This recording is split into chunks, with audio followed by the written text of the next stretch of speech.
मुंबई गोवा राष्ट्रीय महामार्गाचे काम पूर्ण करण्यासाठी शासन प्रयत्नशील असून आवश्यकतेनुसार पर्यायी कंत्राटदार नेमण्यात आले आहेत।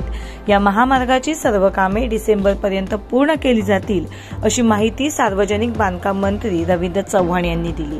मुंबई गोवा राष्ट्रीय महामार्गादरम्यान पनवेल ते इंदापूर ही लांबी भारतीय राष्ट्रीय राजमार्ग प्राधिकरण यांच्या अखत्यारीत आहे।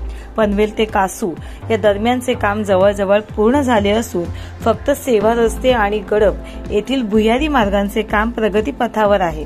कासू ते इंदापूर या लांबीमध्ये 72% काम पूर्ण झाले असून भुयारी मार्ग उड्डाणपुलांचे काम सुरू आहे। तसेच इंदापूर ते झाराप हा राष्ट्रीय राजमार्ग प्राधिकरण विभागाच्या अखत्यारीत आहे।